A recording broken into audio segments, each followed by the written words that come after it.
बिस्मिल्लाहिर्रहमानिर्रहीम अस्सलामु अलैकुम। प्रीवियस लेक्चर में हम लोगों ने डिस्पोजल के बारे में डिस्कशन की थी। आई होप के बड़ा इजी सा वो क्वेश्चन था और वो आप लोगों को समझ भी आ गया होगा। हमने reducing balance method, straight line method दोनों से ही डिस्पोजल के ऊपर क्या गेन या लॉस आता है उसको कैलकुलेट किया। उसके बाद मैंने आपको होम असाइनमेंट दी थी, एग्जाम्पल नंबर 33, कम्प्रीहेंसिव एग्जाम्पल। अगर आप लोग देखें ना, इस चैप्टर में अच्छी खासी आप लोगों को एग्जाम्पल नजर आएंगे। तो जैसे जैसे चैप्टर पढ़ते जाएंगे वैसे वैसे हम लोग साथ साथ कॉम्प्रिहेंसिव एग्जाम्पल भी सॉल्व करते जाएंगे। अब अगर इस एग्जाम्पल में आप लोग देखें तो ये कॉम्प्रिहेंसिव एग्जाम्पल जितनी भी हैं किसी भी चैप्टर से रेलिवेंट, वो सारे आई कैप के पास पेपर्स हैं। तो बेसिकली आप लोग आई कैप के पास पेपर्स ही सॉल्व कर रहे हो। पर आपके माइंड में ये ना हो कि हमने तो सिर्फ स्टडी टेक्स्ट किया, हमने तो पास पेपर किया ही नहीं है। तो ये आपके 2022 तक के तमाम तर पास पेपर्स आपके स्टडी टेक्स्ट में मौजूद। और राइट, हाँ, उसके बाद वाले जो हैं वो अभी तक रिन्यू नहीं की इन्होंने। तो 23 और 24 के पास पेपर वो हम लोग इस सेशन में खुद कर लेंगे। अच्छा, अब चलें यहाँ पर इस क्वेश्चन को अगर आप लोग देखें तो देखिए नॉर्मल रूटीन से बड़ा हट के क्वेश्चन मिला आप लोगों को। तो आपका नॉन करंट एसिड ऐसा तो नहीं हो सकता ना कि सिर्फ आप लोगों के पास एक ही नॉन करंट एसिड्स हो। तो आपके पास मल्टीपल नॉन करंट एसिड्स मौजूद हो सकते हैं।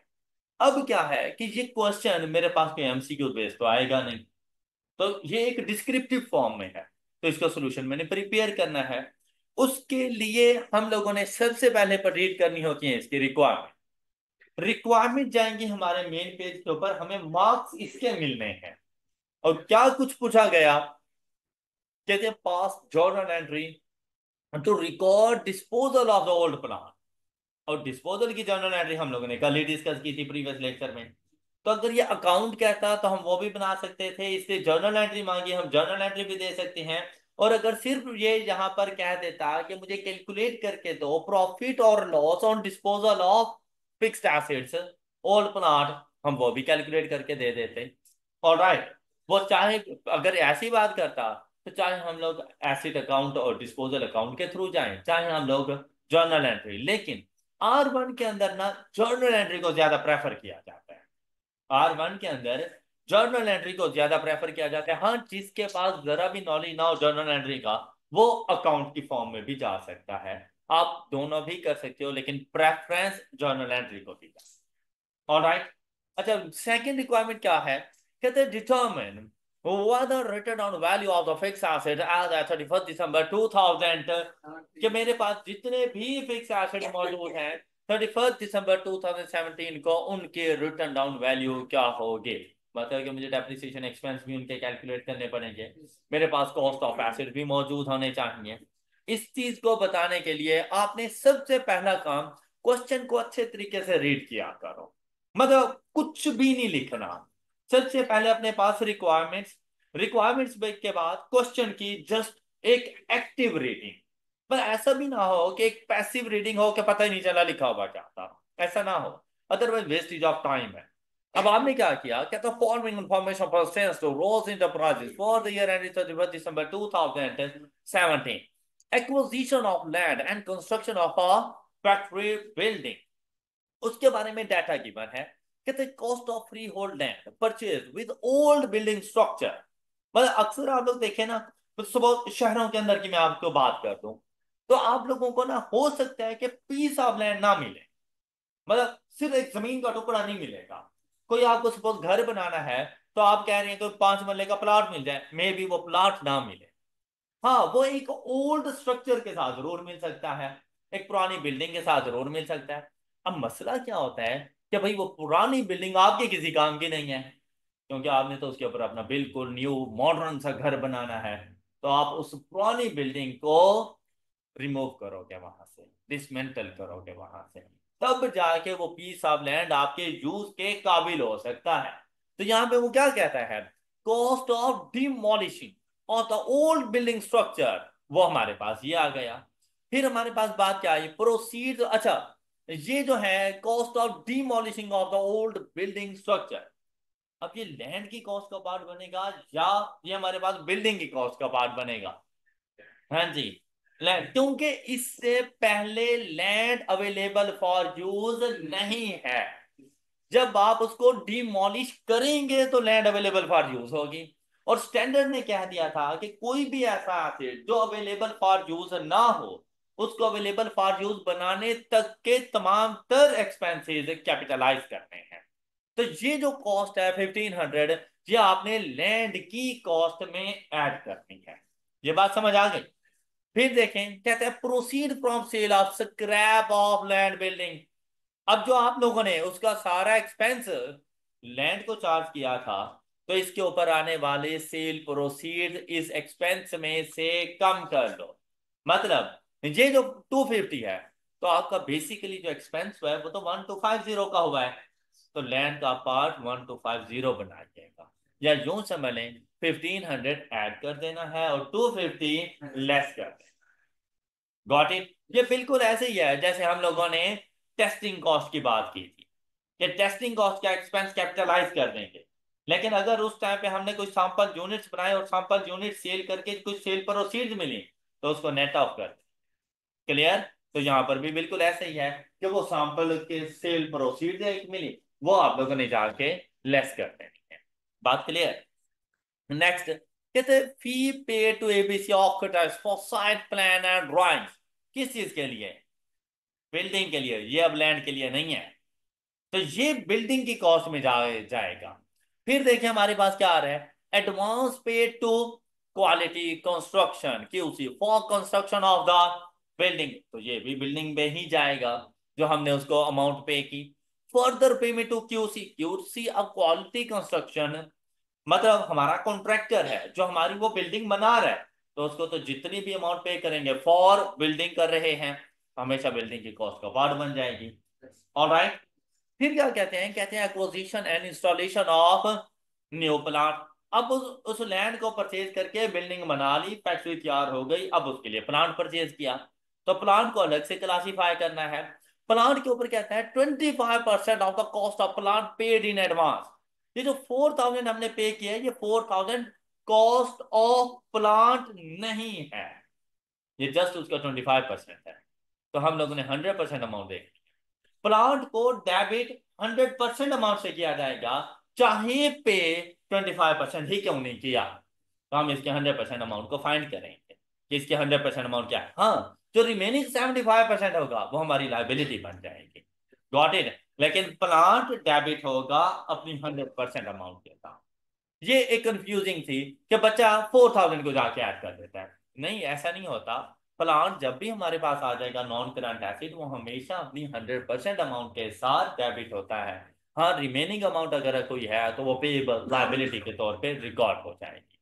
फिर देखें, कहते हैं transportation cost and import charges direct expense है, प्लांट की कॉस्ट का पार्ट बन जाएगा। कॉस्ट ऑफ इंस्टॉलेशन प्लांट की कॉस्ट का पार्ट बन जाएगा। यहां तक किसी को कोई डाउट था? फिर देखें, अदर इंफॉर्मेशन में आए, कहते हैं जो फ्री होल्ड लैंड की आपको कॉस्ट बताई गई है कितनी, 25,000। इस 25,000 में ही कहता है कि भाई 2017 टू 18 प्रॉपर्टी टैक्स शामिल है, साथ में ट्रांसफर फी शामिल है, property tax of rupees 120,000 and transfer fee of rupees 850,000। भाई ये जो ट्रांसफर फी है ना, ये है लीगल चार्जेस, और ये होते हैं वन टाइम चार्जेस। और जब तक आप ये ट्रांसफर फी पे नहीं करोगे, एसिड आपका नहीं हुआ, आप अपनी ऑनरशिप क्लेम नहीं कर सकते।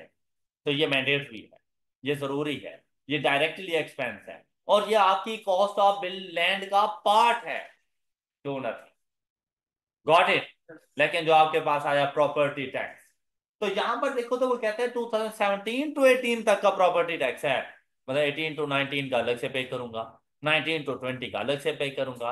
हमेशा याद रखिए, पीरियोडिक कॉस्ट कभी भी कॉस्ट ऑफ एसिड का पार्ट नहीं बन, ये पीरियोडिक कॉस्ट है। तो आप लोगों ने अक्सर देखा होगा, अपनी एसिड को सिक्योर करने के लिए हम लोगों ने इंश्योरेंस करवाई हुई होती है, इंश्योरेंस प्रीमियम पर एनम पे कर रहे होते हैं। इंश्योरेंस कभी भी कॉस्ट ऑफ एसिड का पार्ट नहीं बनती, एनुअल इंश्योरेंस कभी भी कॉस्ट ऑफ एसिड का पार्ट नहीं बनती। क्यों? क्योंकि जैसे मैंने एनुअल बोला, पीरियोडिक कॉस्ट हो गई है। ऑलराइट। प्रॉपर्टी टैक्स, हर साल मुझे अपने एसिड के ऊपर प्रॉपर्टी टैक्स पे करना पड़ता है, तो वो भी एक पीरियोडिक कॉस्ट है। उसका एक्विजिशन ऑफ एसिड से कोई ताल्लुक नहीं होता। बात क्लियर? तो ये आप लोगों ने स्किप करना था, और ये आपके एसिड में शामिल है। तो आपने अपने लैंड की कॉस्ट में से प्रॉपर्टी टैक्स माइनस कर दें। Got it? ये बात सबको समझ आ गई? अच्छा नेक्स्ट देखें, क्लियर है ना सबको?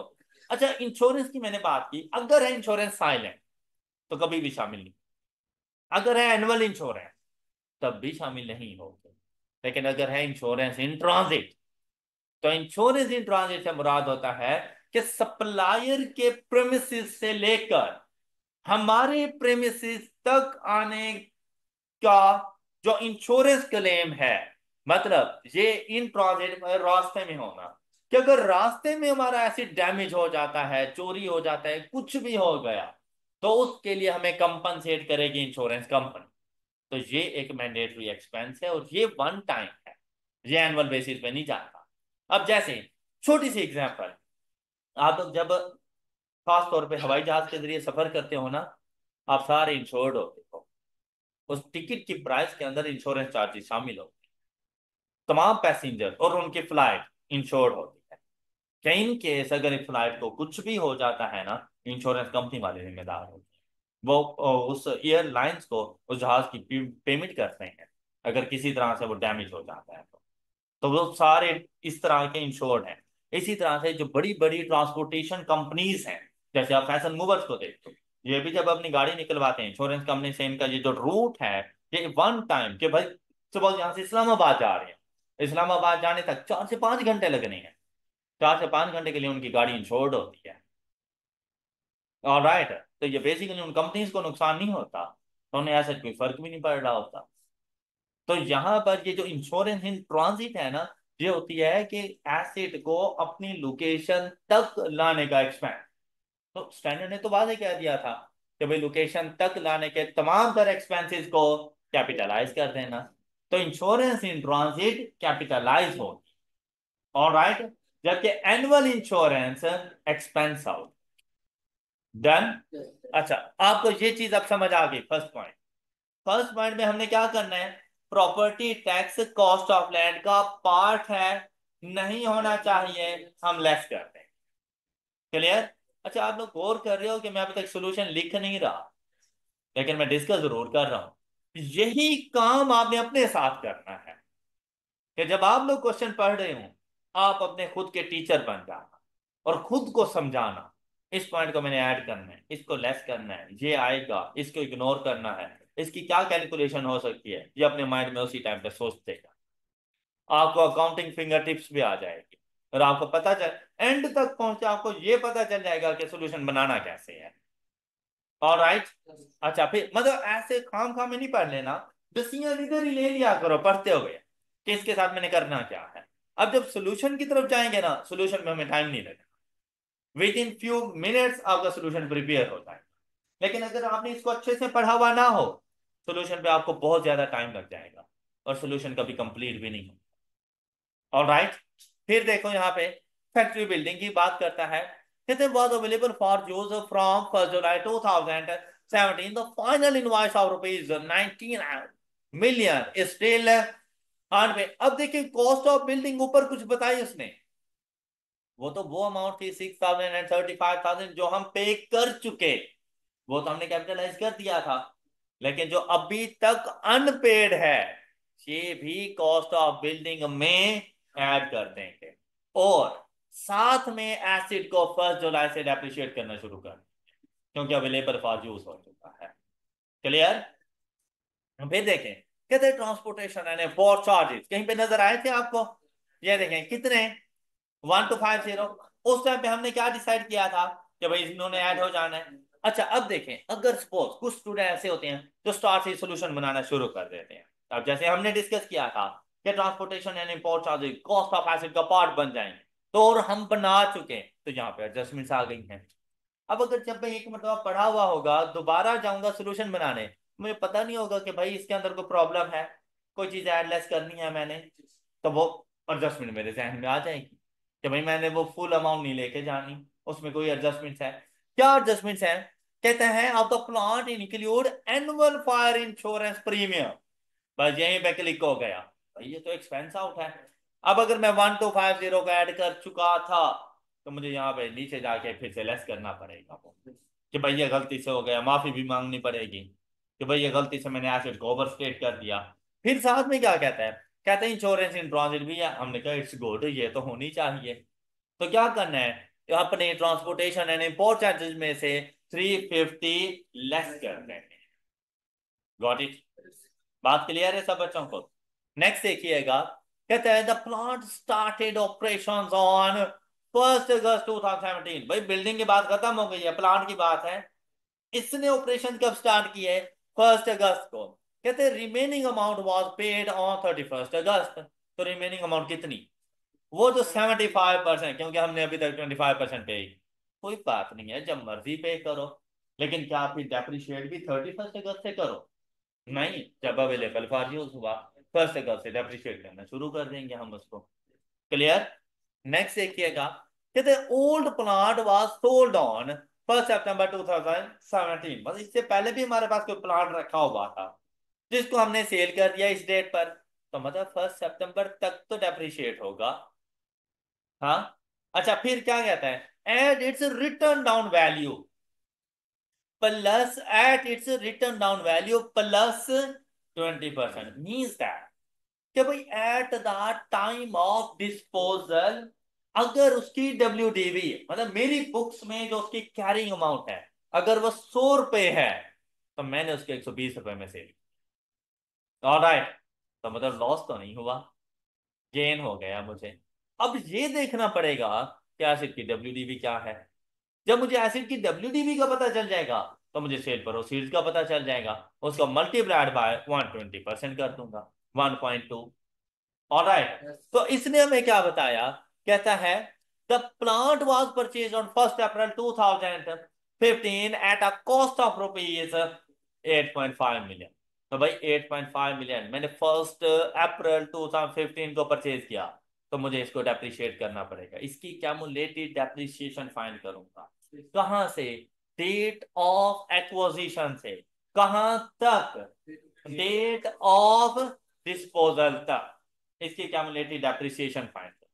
तो जब कैमुलेटेड डेप्रिसिएशन फाइंड हो जाएगी, तो फिर WDV फाइंड करना मेरे लिए मसला नहीं। बात क्लियर? फिर देखें क्या कहते हैं, कहते हैं बिल्डिंग एंड प्लांट। मेरे पास तो 3 एसेट्स हैं। कौन कौन से? Land, building and plant. लेकिन बात किसकी कर रहे हैं? Building and plant. और डेप्रिशिएटेड मीन्स दैट लैंड को डेप्रिशिएट नहीं करना।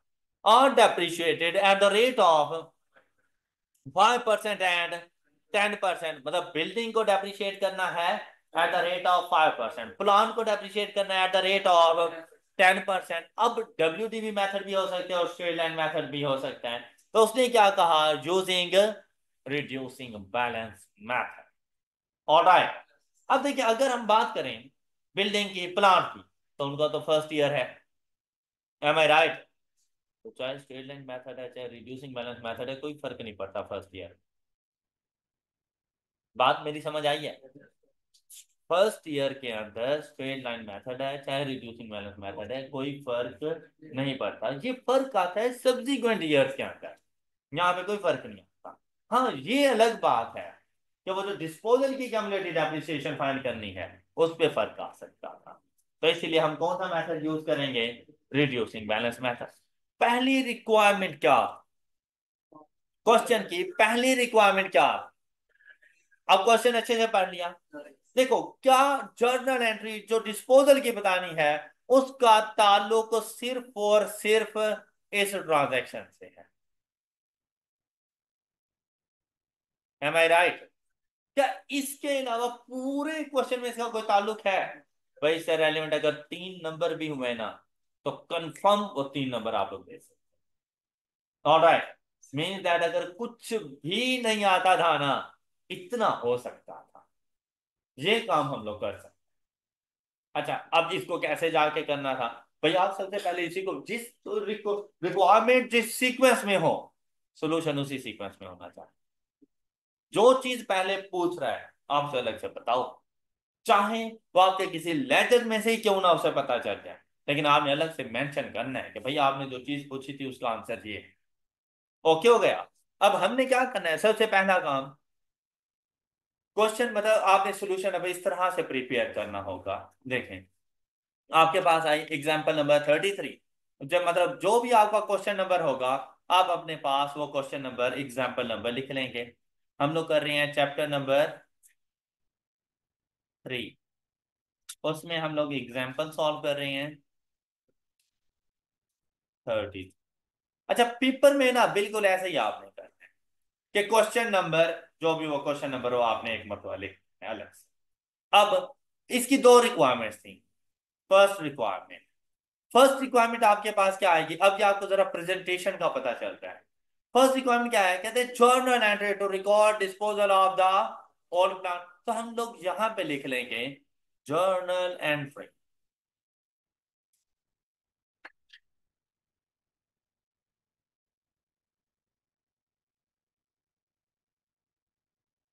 To record disposal of plant. और आपने यहाँ पे सिर्फ जरा इस तरह से लिख लेना of disposal.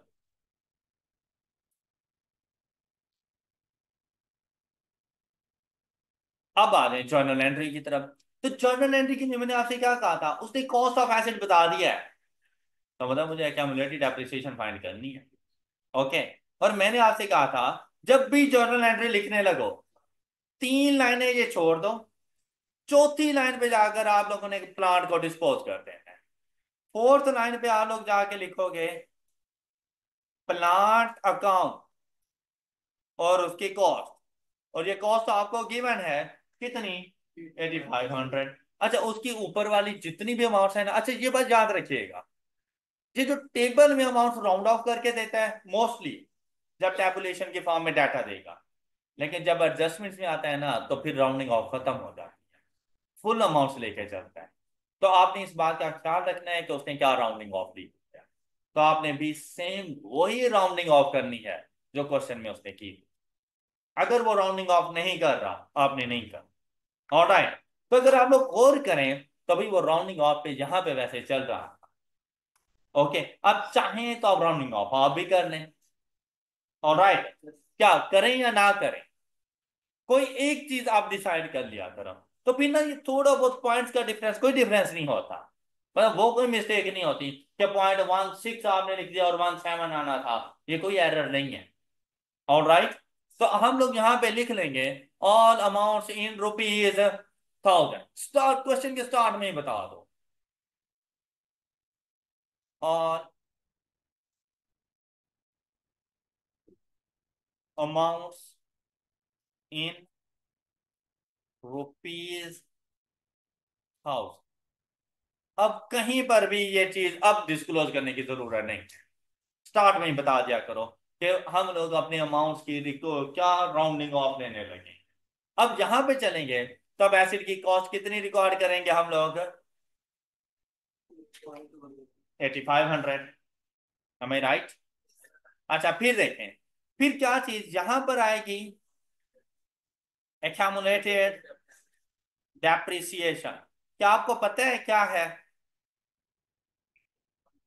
Working one. Alright, क्योंकि क्वेश्चन में तो कहीं भी नहीं गिवन, मैंने कैलकुलेट करनी है, कैलकुलेट करनी है तो वर्किंग का रेफरेंस दे। साथ में मैंने उसे बताना है सेल प्रोसीड्स। एम आई राइट। तो सेल प्रोसीड्स बैंक अकाउंट यहां पर आ जाएगा। पता तो मुझे इसका भी नहीं है, तो इसका पता कहां से चलेगा, हम लोग चले जाएंगे वर्किंग टू। ओके। अब ये जो लाइन है ना, ये है बैलेंसिंग वैल्यू। ये दाएं बाएं कहीं भी हो सकती है, तो मुझे थोड़ा सा वेट करना पड़ेगा। नरेशंस क्या बनेगी,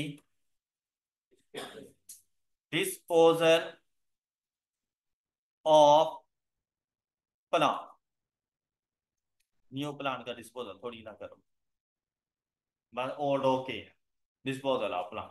मतलब एक किस्म का शॉर्ट वर्ड में अपनी बात बता दो और इसको अंडरलाइन कर लेंगे। अच्छा, अब जब बारी आती है ना हमारे पास वर्किंग नोट्स की, तो कुछ बच्चे ये समझते हैं कि जैसे ऑप्शन ए और बी करने के बाद सारे वर्किंग नोट्स देंगे, तो ये जरूरी नहीं। आप ऑप्शन ए का आंसर करें, उससे रेलिवेंट अगर कोई वर्किंग नोट्स हैं, उसी के नीचे बना। ऑलराइट। ऑप्शन ए का आंसर करते हुए अब मुझे जरूरत पड़ी क्यूमुलेटिव डेप्रिसिएशन की, मुझे जरूरत पड़ी भाई सेल प्रोसीड्स क्या है।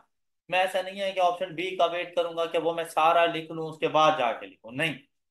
ऑप्शन ए के लिए वर्किंग नोटिस के नीचे आप बना। क्लियर। आप लोग यहां पर आए और अपने साथ उसे फौरन बताएं भाई ये वो चीज है जो आपने पूछी थी, उन्हें जानना थी। साथ में से कहें कि भाई इसका आंसर करने के लिए मेरे पास स्पॉटिंग में आ रही है वर्किंग। ये उसी पेज के मतलब आपके पास लाने पाते जगह बच जाएगी, वर्किंग्स के लिए पेज चेंज करने की जरूरत नहीं है। उसी के नीचे आप लोग वर्किंग कर लिया करेंगे। अब वर्किंग में आपसे बताएं कि भाई ये वर्किंग वन है मेरे पास, और वर्किंग वन क्या आ रही है हमारे पास, working one accumulated depreciation of plant। जी। कैसे फाइंड करेंगे, डेट ऑफ परचेज क्या है। अच्छा इसके लिए मैथड ना कुछ यूं लिख लिया करें कि भाई यहाँ पर ये जरा अमाउंट्स को कॉलम लगा दे जब रिड्यूसिंग बैलेंस मेथड हो, तो आप इस फॉर्मेट में जरा चला करें। डेट ऑफ परचेज क्या है, 1 अप्रैल 2015। Cost of asset 8500। Accounting year and कब हो रहा है आपका, 31 दिसंबर। 15 पे पहुंचे, यहां पर एसिड को डेप्रिशिएट कर दो, डेप्रिसिएशन एक्सपेंस।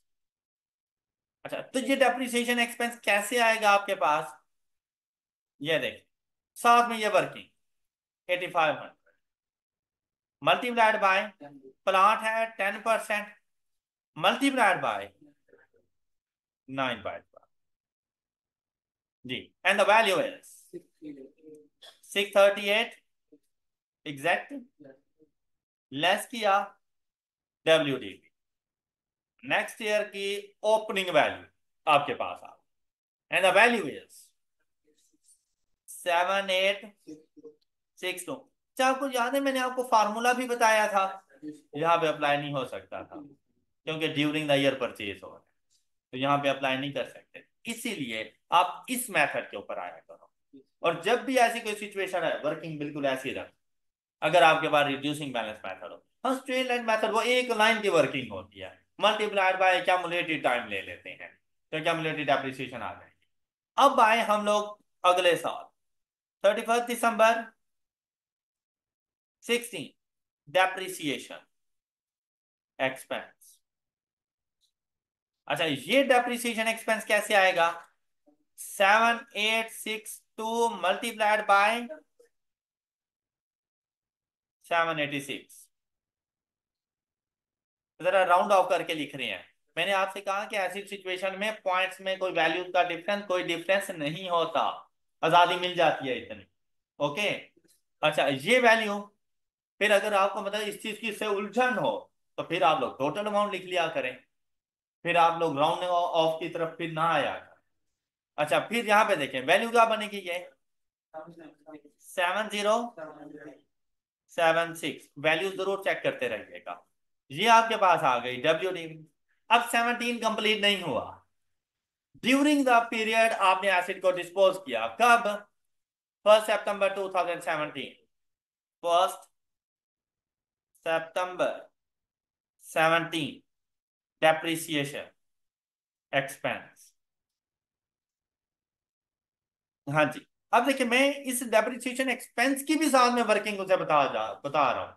ये चीज बहुत पॉजिटिव इंपैक्ट लेकर आएगी अगर आप लोग अपने पेजेस के ऊपर भी ऐसी प्रेजेंटेशन देते हैं तो बहुत पॉजिटिव इंपैक्ट लेकर आती है। मतलब पेपर देखते ही उसका दिल करता है यार मैं 2-3 नंबर तो इसको वैसे ही इजाफी दे। उसका पता होता है कि यार अगर कोई बंदा इतनी अच्छी प्रेजेंटेशन बना सकता है तो उसको कुछ आता है, तो उसने इतनी अच्छी प्रेजेंटेशन बनाई है। ओके। और जिस तरह आप लोग लिख कर आते हैं, अगर वही पेपर मैं आपसे 2 माह बाद कहूं कि ये पढ़ के सुनाना, आप लोग पहले तो उसे गालियां निकालेंगे कि ये लिखा किसने अगर ऊपर आपका नाम ना हो तो, और पढ़ा आपसे भी नहीं जाना। फिर जब आपको बताया जाएगा भाई ये आपका कारनामा है, फिर वो गालियां वापसी ले लेते हो, ऐसा है ना। तो थोड़ा सा ना ख्याल किया करें। अब यहाँ पे देखें 70 मल्टीप्लाइड बाय 8/12, 9 ना कर देना, 9 का स्टार्ट था, 8/12, द वैल्यू इज 472, एग्जैक्ट क्या आ रही थी, 1 पॉइंट समथिंग। तो ऊपर वाले क्वेश्चन को जो राउंड ऑफ किया था इसमें एडजस्ट हो जाता है, कहीं पे राउंडिंग अप हो रही होती है, कहीं पे राउंडिंग डाउन हो रही होती है, तो वो उन चीजों को मिटिगेट कर देते हैं। क्लियर, 472। तो आपके पास WDV क्या आएगी, हाँ जी, the WDV of the asset is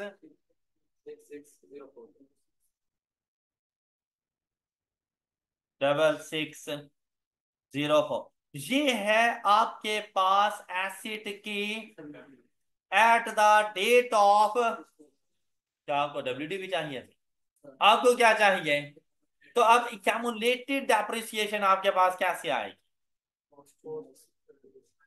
accumulated depreciation is equal to cost कितनी थी minus WDV at the date of disposal. तो अब तक कितना एसिड डेप्रिशिएट हो चुका, 1896, ये जाके यहां पे लिखते हैं 1896। किसी को इशू, अब आप लोग जाएंगे अपनी वर्किंग टू की तरफ। वर्किंग टू क्या, सेल प्रोसीड्स,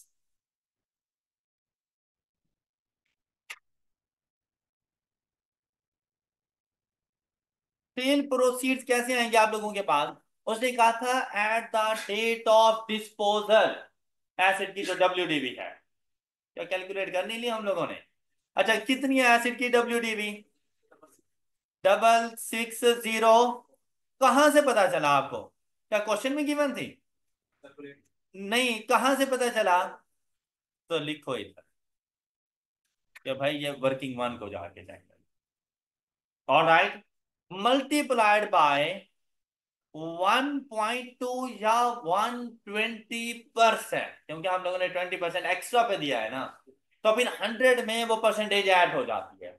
अगर ये 20% लेस पर हम लोग सेल कर रहे होते तो मल्टीप्लाइड बाय 80%, 100 में से लेस करके आते। क्लियर, तो यहाँ पे हम लोग क्या लिख देंगे, 1.2 इज इक्वल टू 7925, ये है सेल प्रोसीड 7925। अच्छा, क्या यहाँ पे मुझे वैसे सोचने की जरूरत थी कि प्रॉफिट और लॉस अकाउंट कौन सी साइड पर आएगा, नहीं मेरा नहीं ख्याल, क्यों नहीं सोचने की जरूरत थी, क्योंकि उसने कह दिया था कि सेल प्रोसीड WDV से 20% एक्स्ट्रा है, तो कंफर्म हो गया था कि गेन है। ऑलराइट, तो गेन है तो प्रॉफिट और लॉस अकाउंट को कहां पे आना चाहिए था, क्रेडिट साइड पे, तो हम लोग ये स्टार्ट में भी लिख सकते थे, और वो वैल्यू आ जाएगी हमारे पास अब, हाँ जी, प्रॉफिट और लॉस अकाउंट, क्या यहाँ पे, अच्छा कोशिश क्या करेंगे ये चीज इस तरह से लिख लिया करें, ओके, कितना 1321, और आपका ये फर्स्ट पार्ट कंप्लीट हो, और फर्स्ट पार्ट की आप प्रेजेंटेशन भी देख लें। ऑलराइट, अच्छा जब आप लोग आते हैं ना इधर, भाई यहाँ पर सिर्फ और सिर्फ आंसर मैच किया करो, कि कहीं मेरे कोई गलती तो नहीं कर दी, वह ये देखो 1321 आ गया, बस बिल्कुल ठीक है, बस ये, ऐसा नहीं है कि इसको कॉपी करने लग जाओ, ऐसा नहीं है कि सोल्यूशन जैसे इसने बना कर दिया हम वैसे ही बना कर रहे हैं, नहीं ऐसा नहीं करना, आप अपनी मर्जी का सोल्यूशन बनाते रहे। ओके हो गई।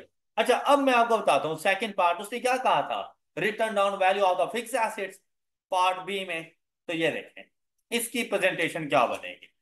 देखिए अगर आप मेरे साथ 2-4 क्वेश्चन इसी तरह सॉल्व कर लोगे ना, आपको ये पता चल जाएगा कि क्वेश्चन सॉल्व कैसे कर, तो और उसके लिए सबसे पहली चीज, भाई बुक के सोल्यूशन को छोड़ दें, बुक का सोल्यूशन सिर्फ एंड रिजल्ट जाके चेक करना है कि क्या वैल्यूज जो मैंने फाइंड किए हैं क्या उसकी वही है, रूट नहीं देखेंगे कि वो किस रूट से जा रहा है और हम किस रूट से जा रहे हैं। क्लियर, अच्छा, अब हमने क्या बताना था पार्ट बी के अंदर, W D V of assets. All right. अच्छा, मेरे पास क्या एक एसिड है? नहीं, ज्यादा एसिड्स हैं। ऐसे ही है ना? कितने ज्यादा एसिड्स हैं? 3 एसिड्स हैं। तो सॉल्यूशन बनेगा, ये देखें, land,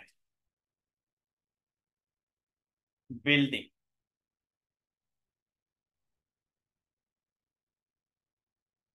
and plant, and at the end total.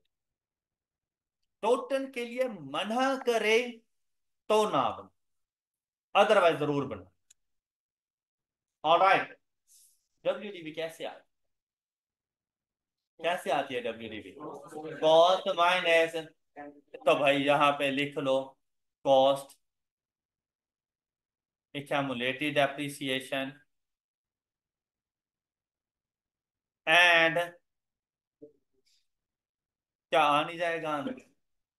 अब मेन पेज पे सिर्फ इतना सा सोल्यूशन था, बाकी सारा सपोर्टिंग डॉक्यूमेंट, और वो आपके आ जाएंगी वर्किंग। ऑलराइट। अब देखें, क्या लैंड की कॉस्ट उसने डायरेक्ट बता दिया आप लोगों को? नहीं। तो आप आएंगे वर्किंग नोट्स के ऊपर।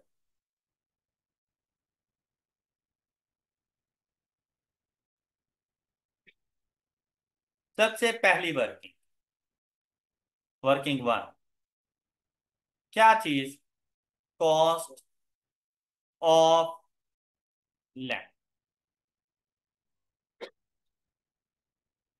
ओके हो गया? अब देखो, कभी भी होम असाइनमेंट दूं ना, आप लोग बेसिकली फेलियर की पहला स्टेप कि जैसे सॉल्यूशन देख, आप कभी भी क्वेश्चन नहीं सॉल्व कर पाओ, और ये समझ लो कि आप 50 से 49 पर आ गए, फिर आदत हो जाती है, फिर वो 48 47 पे आ जाते हैं। लेकिन अगर सिर्फ क्वेश्चन पढ़ के सॉल्यूशन को इग्नोर कर दिया ना, कि आपके सामने मौजूद था, भाई वहां पे ना थोड़ा सा सब्र करने की जरूरत थी। क्या मैक्सिमम गलत कर देते बस, लेकिन बहुत कुछ नया भी सीख के जाते। आपको पता चलता, ओह यार यहाँ पे ये पॉइंट मैंने स्किप कर दिया था, वो गलती आप जिंदगी में कभी दोबारा नहीं करने वाले थे। तो अभी गलत या सही हमारे लिए मतलब नहीं रखता, अभी के लिए क्वेश्चन का सॉल्व करना हमारे लिए मतलब रखता है। तो एग्जाम में भी 100% तुम्हें नहीं सॉल्व करने वाला। एग्जाम में ऐसा कभी भी नहीं होने वाला कि कोई क्वेश्चन आया और 100/100 आपका ठीक हो जाना है, नहीं। लेकिन वहां पर भी एरर्स होने हैं, लेकिन क्या काफी सारे एरर्स करके आऊं या एक दो करूं? तो उसके लिए भाई यहाँ पे प्रैक्टिस करेंगे तो वहां पे एरर्स कम हो, अदरवाइज एरर्स पे एरर होते जाएंगे। अब जब ऐसे ही आप सोल्यूशन ओपन करके देख लेते हो ना, समझ लेना आप कुछ नहीं करने वाले, फिर पेपर पास करना बहुत मुश्किल था। तो चाहे एक भी क्वेश्चन क्यों ना हो होम असाइनमेंट में, लेकिन ऐसे करो जैसे आई कैप में ये क्वेश्चन आया हुआ है और आप एग्जाम सेंटर में हैं, और इसका सोल्यूशन नहीं है आपके पास, वैसा क्वेश्चन सॉल्व करके लाओ। मतलब इसके सोल्यूशन से बिल्कुल हट के पता चले यार वाकई आपकी अपनी मेहनत। ओके। अच्छा, अब जैसे ही इधर आए कॉस्ट ऑफ लैंड के ऊपर, तो डाटा तो अब आपने सारा पढ़ा हुआ था। आपको पता चला सबसे पहले मैंने क्या लिखना है, cost of freehold land. अच्छा, ये नहीं है सारा लिखने बैठ जाओ, नहीं भाई, थोड़ा इजी इजी छोटे छोटे सेंटेंस लिख लो। कॉस्ट इधर आ जाएगा, हमारे रुपीस वगैरह ऐसे लिखने की जरूरत नहीं है, ऊपर ही हम लोगों ने लिख लिया था। तो हम लोग कॉस्ट ऑफ लैंड के लिए सबसे पहली चीज लेकर आएंगे इसकी कॉस्ट, कॉस्ट ऑफ लैंड। अच्छा, अब अगर आप लोग देखें कॉस्ट ऑफ लैंड कितनी है, 25,000। तो उसी टाइम पे माइंड ने क्लिक किया कि यार इसमें एडजस्टमेंट नहीं। मेरे पास एडजस्टमेंट नंबर 1। अब आपके पास दो ऑप्शन, क्या आपने क्या करना है, जैसे ही आपने कॉस्ट ऑफ लैंड लिखी, आप ब्रैकेट में 25,000 और उसमें से लेस कर दो प्रॉपर्टी टैक्स ऑफ ₹120। ये याद रखना कि 120,000 ना कर देना, क्योंकि ऊपर वाली अमाउंट इन ₹1000, 120, और जो अमाउंट आए वो सामने लिख लो। एक मेथड ये है। दूसरा, कि cost of land as it is लिख लो 25,000, अगली लाइन पे माइनस कर दो less property tax of ₹120। Okay, मतलब ये अब आप पे डिपेंड करता है कि आपने किस तरह से इसको लेके चलना है। दोनों ही एक्सेप्टेबल। ये है कि सेकंड वाले में क्लैरिटी कुछ ज्यादा आ जाएगी, फर्स्ट वाले में वैसी क्लैरिटी नहीं। तो हम लोग ये देखें, यहां पे लिख देंगे कॉस्ट ऑफ लैंड, सपोज हमने यहां पे लिख दिया 25,000। अब हम लोग जाएंगे less property tax.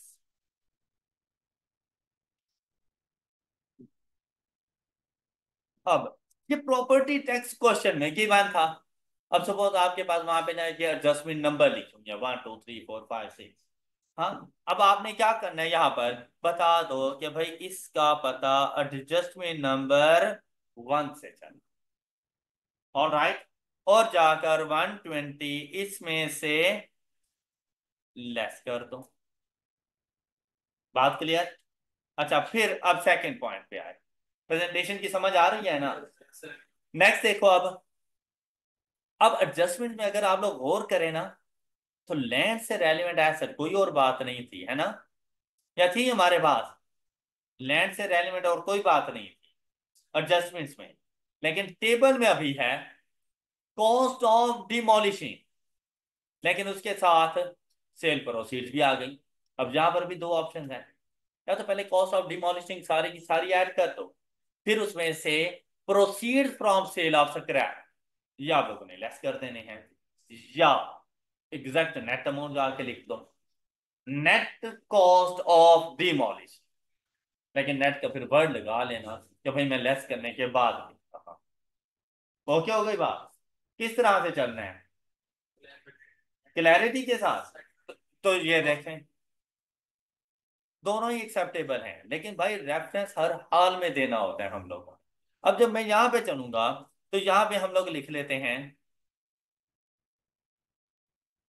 Cost of demolish.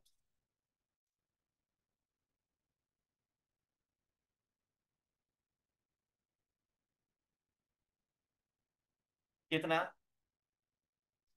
1500। और लेस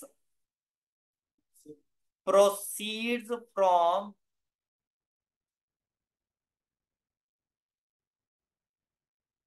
फ्रॉम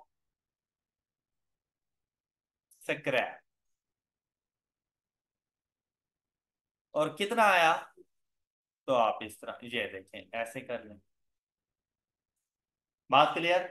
ये क्लैरिटी है, मतलब पता चल रहा है आप कब लेस क्या चीज ऐड किस तरह से लेके चल रहे हो, कौन सी चीज कहाँ पे कीमत थी आपने पिक की है। उसके बाद देखें क्या लैंड से रेलिवेंट कोई और चीज जो आप लोगों ने लिखनी हो? नहीं। पॉइंट 1 में उसने आपको रजिस्ट्रेशन फी भी कही थी, ट्रांसफर फी। भाई वो पहले ही 25,000 का पार्ट है, उसको कुछ भी नहीं करना था। ऑलराइट, ये नहीं कि आप ट्रांसफर फी जाके पहले लिख लो, ऐसा नहीं है, दोबारा नहीं लिख, डुअल नहीं लिख देनी उसको। अब जाकर आप कॉस्ट ऑफ लैंड बता दो। तो लैंड की कॉस्ट आपके पास क्या आ रही है? 26,130। अब फौरन से जाकर इसको लिखो 26,130। कहां से पता चला? Working one, no accumulated appreciation and the WDV of the asset is, और लैंड का पोर्शन कंप्लीट हो। ओके, हो गई बात? अच्छा, अब यहां पर कोई हार्ड एंड फास्ट रूल नहीं था कि पहले बिल्डिंग ही करो। भाई आपको लगा कि बिल्डिंग टफ टाइम दे रही है, पहले प्लांट कर लो, क्योंकि हर किसी के इंडिविजुअल मार्क्स हैं, कंबाइंड मार्क्स नहीं है।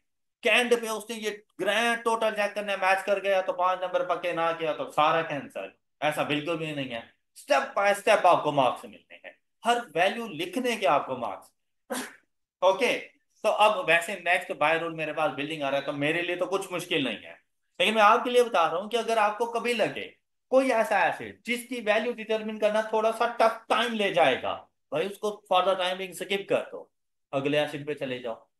और फिर सपोज कि आपको लगा कि नहीं इतने अपने रिक्वायर्ड टाइम से ज्यादा टाइम ले जाना है, भाई उसको उधर ही छोड़ दो, अगले क्वेश्चन पे चले जाओ। ओके। और ये हिम्मत आपके अंदर होनी चाहिए कि किसी भी क्वेश्चन को आप 60-70% सॉल्व करने के बाद अगले क्वेश्चन पे जाने की हिम्मत रखते हैं। अगर आप उसकी कंप्लीशन पे बैठ गए, समझ लेना आप फेल हो चुके, और अब आपको कोई नहीं रोक सकता। और अगर आप लोगों में ये हिम्मत पैदा हो गई कि एक क्वेश्चन आपने 70% तक कर लिया, आपको लगा कि अब ये टाइम ज्यादा लेगा, मार्क्स कम देगा, और आप अगले क्वेश्चन पे चले गए, कॉन्फिडेंस में बैठ जाओ, पेपर पास हो जाएगा। क्योंकि अगर वही 10 मिनट आप पुराने क्वेश्चन को देते तो मे भी वो आपको 2 नंबर देता एक्स्ट्रा, लेकिन वही 10 मिनट आप किसी न्यू क्वेश्चन को दे दो तो आपको 5 से 6 नंबर दे जाएगा, आपका पेपर पास हो जाए। तो कभी भी कंप्लीशन के ऊपर ना बैठना। 80% का क्वेश्चन बिल्कुल सही से सॉल्व जल्दी से हो जाता है। 80 to 100% का जो आपका सफर होता है ना, ये बड़ा कठिन सफर होता है, ये बड़ा मुश्किल सफर है। इसने टाइम बहुत ज्यादा लेना है, मार्क्स नहीं देने। तो इस वजह से move to next. All right. जब आपको लगे कि आप पेपर के 9 क्वेश्चंस कंप्लीट कर चुके हैं, आपकी नोटबुक उस पर मौजूद हैं, और अभी भी टाइम रहता है, तब वापसी आओ कि भाई आप कंप्लीट किसको करो, किसके बारे में सोचो। लेकिन ये याद रखना, पेपर पास हो चुका है। लेकिन अगर आप लोग 2 क्वेश्चन इसीलिए छोड़कर आ गए कि आपके पास टाइम नहीं बचा, क्योंकि आपने एक्स्ट्रा टाइम किसी और क्वेश्चन को दे दिया था, पेपर फेल है, आप 40 की लाइन में रह जाए। तो आपने हमेशा 100% पेपर अटेम्प्ट करना है। मतलब अगर 9 क्वेश्चन है तो 9 के 9 करने हैं, लेकिन हर क्वेश्चन 100% अटेम्प्ट करना ये जरूरी नहीं है। मेरी बात पे किया आप लोगों ने? क्वेश्चन नहीं स्किप करके आना। हाँ, क्वेश्चन 70 to 80% करके आए हो, ये एक्सेप्टेबल है। लेकिन अगर एक क्वेश्चन टोटली स्किप करके आ गए और वही क्वेश्चन उसका फेवरेट हुआ, उसे आपको पास नहीं होने देना। क्लियर? आगे देखो, अब बिल्डिंग के ऊपर गए, वर्किंग नंबर 2।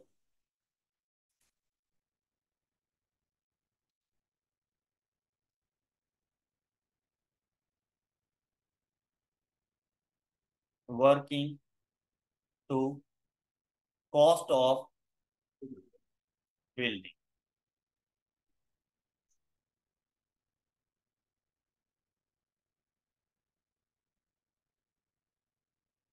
हाँ जी, कॉस्ट ऑफ बिल्डिंग में क्या क्या चीजें शामिल करेंगे, ये देखें। अब तो सीक्वेंस के साथ देखें, तो फर्स्ट वाले 2 पॉइंट्स हो गए थे, तो 3 पॉइंट्स हो गए थे।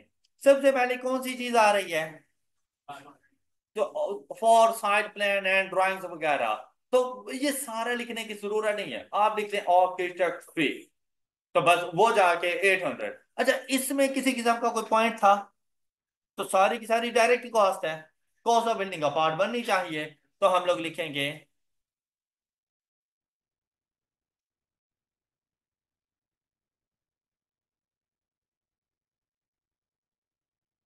Architect fee of ₹800।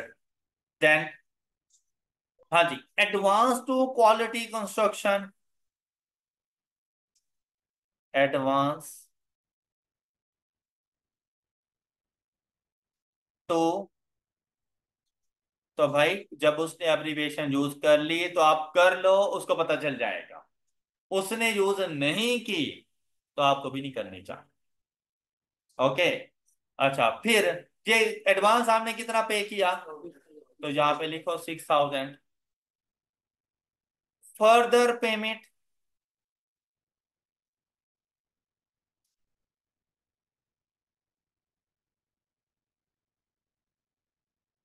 Ji further payment कितनी हुई, किसको की?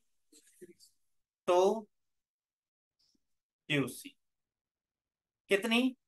35,000। फिर पेएबल टू क्यूसी, याद है आप लोगों को एडजस्टमेंट में पता चला था, पेएबल टू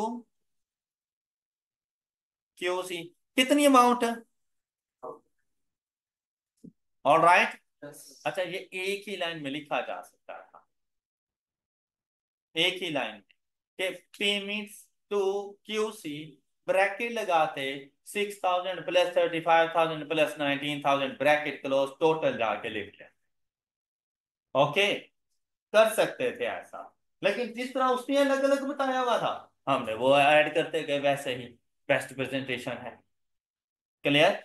अच्छा, इसके बाद देखें, अब ये फर्स्ट वाला टेबल हमारा कंप्लीट हो गया, एम आई राइट?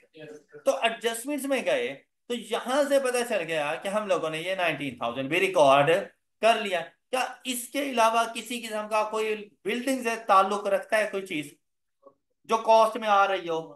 तो जाओ, कॉस्ट ऑफ बिल्डिंग का आपको पता चल गया है, and the total value is of rupees 608। Cost of building जाके रिकॉर्ड करो, 608 कहां से पता चला? तो सामने लिख दो इसके, वर्किंग टू। ऑलराइट।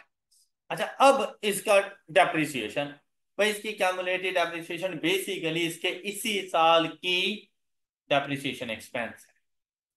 ओके, तो फर्स्ट ईयर है ना अभी इसका, तो सिंपल था इसको फाइंड करना। वर्किंग 3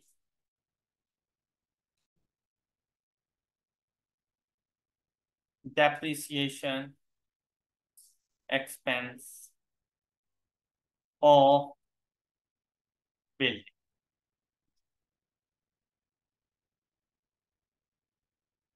अच्छा, ये कोई मुश्किल चीज थी आप लोगों के लिए? क्या करना था? 608 मल्टीप्लाइड बाय, मल्टीप्लाइड 1 जुलाई को अवेलेबल फॉर यूज हो गई थी, याद आया? तो 6/12 इज इक्वल टू 1520। तो ये चला गया 1520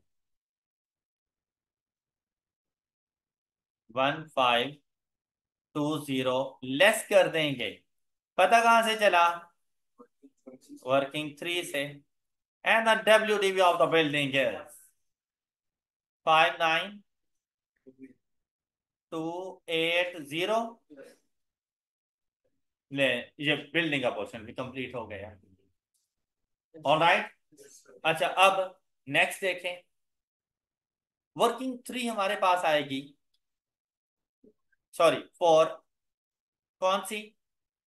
cost of plant,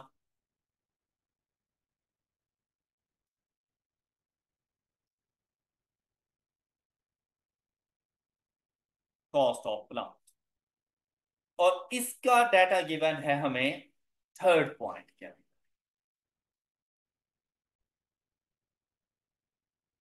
25% cost of the plant paid in कितना? अच्छा, आप इसको इस तरह लिख सकते हो, 25% पेड इन एडवांस। भाई इसने तो कैपिटलाइज होना ही है, लेकिन 75% अभी पेएबल है, वो 75% पेएबल भी कैपिटलाइज होगा। पेएबल, अब उसको फाइंड कैसे करना है? अच्छा, कुछ छोटी सी वर्किंग आ जाती है ना, तो उसके लिए कोई अलग वर्किंग का रेफरेंस नहीं देना, वो साथ इसके लिखी जा सकती है। देखें कि 4,000 डिवाइडेड बाय, मल्टीप्लाइड बाय, ये देखिए ये पता चल जाएगा 12,000। अब ये टोटल आपके प्लांट की कॉस्ट क्या थी? बेसिकली 16,000, उसका 25% 4,000 आपने पे कर दिया था, 12,000 अभी पेएबल है। कब पे करोगे? 31 अगस्त को उसने बता दिया था। ओके। अच्छा, तो मतलब ये आपकी फिर फाइनेंशियल पोजीशन में लाइबिलिटी बन जाएगी? हाँ, नहीं बनेगी, लाइबिलिटी नहीं बनेगी, क्योंकि उससे पहले ही पे करने जा रहे हो। फाइनेंशियल पोजीशन तो 31 दिसंबर को बनाओगे, और उससे पहले आपने ये पे कर देनी है, तो लाइबिलिटी क्यों बनेगी?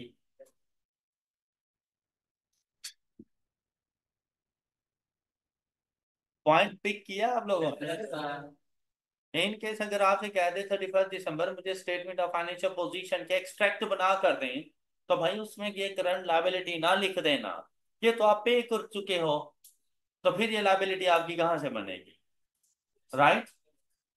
नेक्स्ट देखें, इससे रेलिवेंट कहता है ट्रांसपोर्टेशन एंड इंपोर्ट चार्जेस, लेकिन उसके लिए उसने क्या कहा था हमें कि ट्रांसपोर्टेशन एंड इंपोर्ट चार्जेस के अंदर फायर इंश्योरेंस प्रीमियम है, जो कि कॉस्ट ऑफ एसिड का पार्ट। अब वही मेथड कि या तो लेस करके लिख लो, या अलग से उसको फुल जाने दो, या अलग से लेस कर दो इसमें से। ओके, क्या करें, क्या करें, अलग अलग लिखें, ट्रांसपोर्टेशन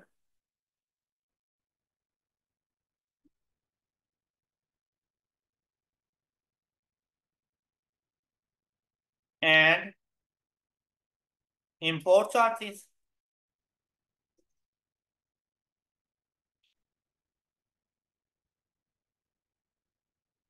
टोटल कितने हैं, 1250। अच्छा, लेस, ये हमारे पास वन टू थर्ड पॉइंट में क्या, annual fire insurance of rupees, less annual fire insurance.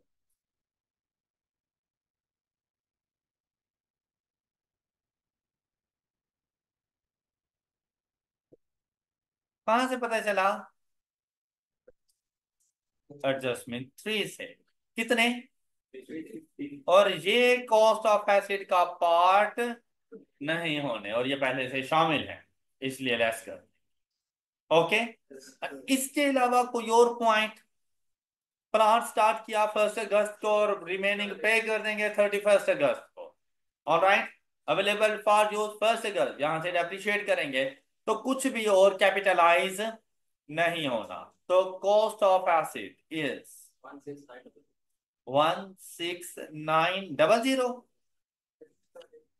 Installation है अभी कहाँ पे है, oh so cost of installation 400।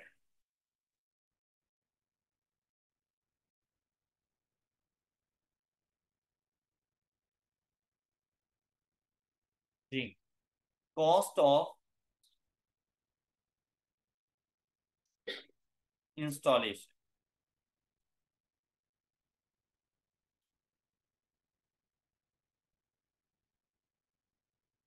400।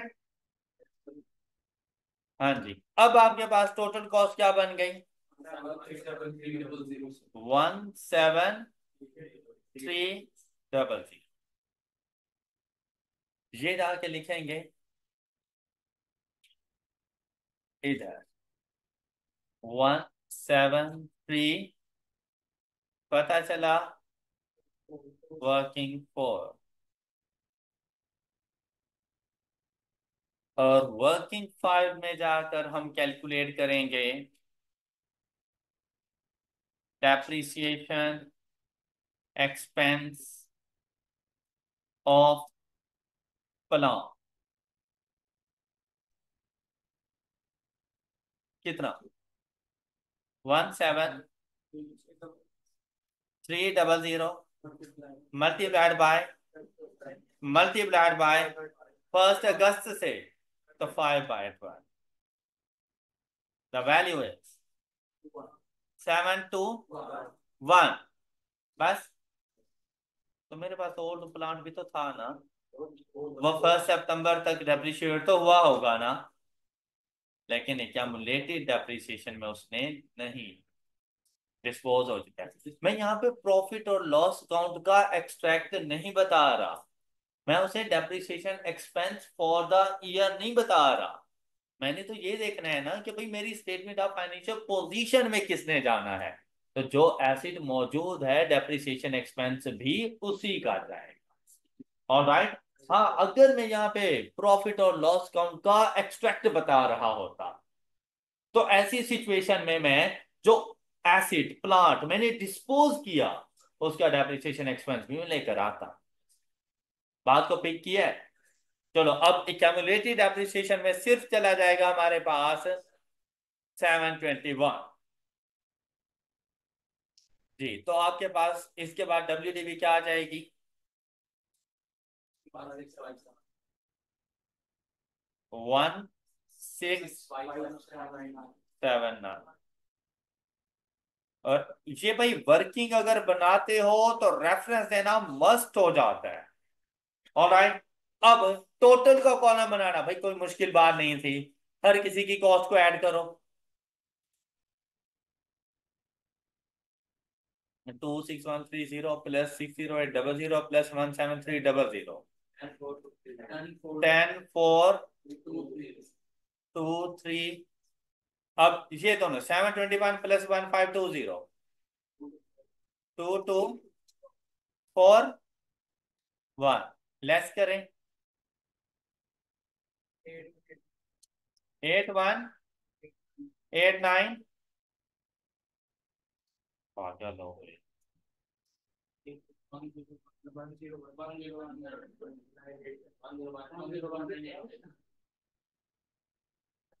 10,19,89। और अगर इन तमाम की WDVs भी ऐड कर लो तब भी सेम बन रहा है, cost minus total accumulated appreciation, तब भी ये सेम आंसर आएगा। और ये है आपके पास पार्ट बी का सोल्यूशन।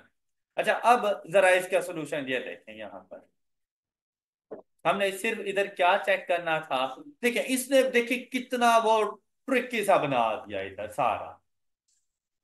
एंड पर पहुंचे WDV। अब देखें क्या हमने लैंड के लिए यही वैल्यू रखी हुई है 26,130?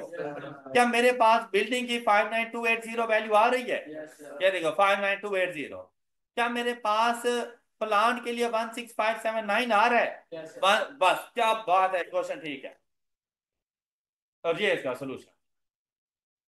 ऑलराइट, ये होती है हैप्पीनेस। ये नहीं है कि भाई आप लोग उठे आग और पता चला तो भाई ये क्वेश्चन का सोल्यूशन बना के जाना है, छापे मार, कुछ भी नहीं समझ आता। अब मेरे ख्याल से हमने अपना काम ज्यादा इजी किया है, मुझे ऐसा लगता है। आपका काम किया हुआ ज्यादा इजी है, बस आपने मंजिल सबकी एक है, WDV तो फाइंड करनी थी। उसके लिए क्या चीज चाहिए थी? कॉस्ट और कैमुलेटेड एप्रिसिएशन, बस उसी का रेफरेंस दो। अब ये चीजें फाइंड करनी थी, सारी वर्किंग में डाल दो। Got it? चलो, आई होप कि आपको ये वाला क्वेश्चन अच्छे तरीके से समझ आ चुका है।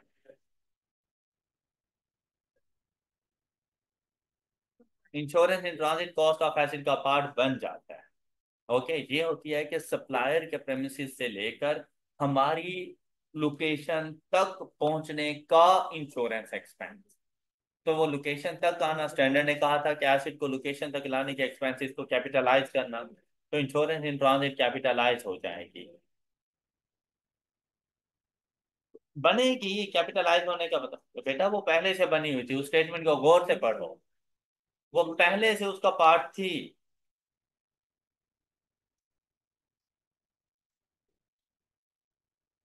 अच्छा, आप लोगों ने ना अब एग्जाम्पल नंबर 35 ये सॉल्व करके आना। ये जर्नल एंट्रीज हैं, ये बचपन में आप लोगों ने पढ़ी हुई हैं, इजीली आपको समझ आ जाएंगी। तो एग्जाम्पल नंबर 35 आप लोगों ने सॉल्व करके लानी है। ओके, और आप फिर एग्जाम्पल नंबर 36 भी करना चाहेंगे, चलें वो भी कर लीजिएगा। Example number 35 and example number 36 ये आप लोगों के होम असाइनमेंट है। That's all for today. अपना बहुत सा ख्याल रखिए। अल्लाह हाफिज।